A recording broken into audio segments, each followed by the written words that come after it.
specifically tomorrow, if somebody thinks that they see voter fraud, what are they to do? Is there a phone number to call? Well, the first thing they should do if they see an issue is address it locally to the clerk or the warden in that particular polling location. There's a police officer in every location as well. We will maintain, as we do in every election, our own statewide number. They can call us directly if there's a question. But the first thing to deal with is to do it locally, have the local clerk. We've had experience in the past where there's been misunderstandings. For instance, we've had issues in the past where voters have asked for somebody to accompany them in to help them vote, which is legitimate if they have a reason to do so.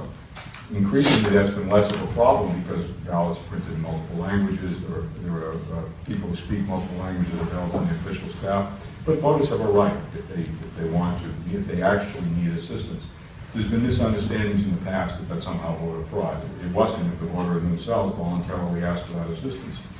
If they haven't voluntarily asked for it, that's a different situation. We have had a problem in the past with that kind of conduct, and we've objected to it. But we would suggest that the statute provide plenty of opportunity at the local level. If a voter is challenged, there's a formal legal procedure to challenge a voter at the polls because it's not the person supposedly they are. That process is followed locally. The ballot is segregated, the voter is asked for identification, there's an investigation conducted. But again, it's handled locally. We're aware of it, the local election officials in that community are aware of it, but we suggest that that's the appropriate way for this to occur. What we will not tolerate is random objections that are simply designed to prevent people from voting or intimidate voters in some fashion. We've had experience with that in the past as well, and we've objected, we've prevented it, and we won't tolerate that. But if there's a legitimate reason to object or raise an issue, the proper way to start is with the warden, ask about the procedure, ask what the issue is, and if we're available to be supportive and helpful to make sure the law is enforced. We're interested in making sure everyone who's eligible to vote does vote, but obviously we don't want people who are not eligible or improperly voting to try to influence the outcome by participating when they shouldn't.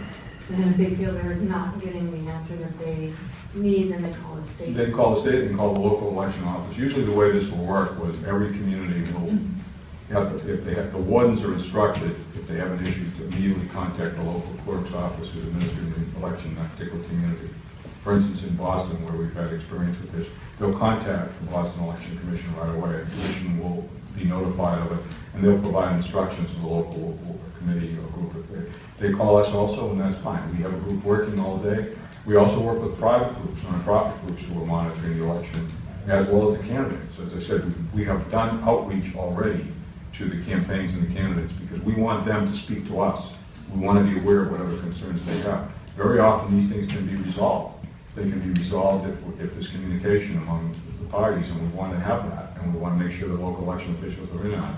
The major thing we don't want to have, apart from any kind of improper voting going on, we don't want disruptions. You're going to have, as I've described, a couple of million people trying to vote tomorrow. The last thing we need is a slowdown of the process because somebody's having an argument or a dispute. Clearly, you want to keep the voting process going for those that are legitimately voting, without question, that is, voting without any issue being raised, and not be delayed by issues that might occur just to one or two people. If voters are online after 8 o'clock, they'll be allowed to vote? And if they're in line at 8 o'clock, the statute requires, and we enforce, and we've done this frequently in presidential elections, what is formed, an official queue will be formed. And we'll put a police officer at the end of the queue. In fact, I think some people might have seen this occur in the early voting the other day, where a police officer put at the end of the line. If you're in line at 8 o'clock, you'll still be allowed to vote, even if it takes another hour, which in some cases in the past it has.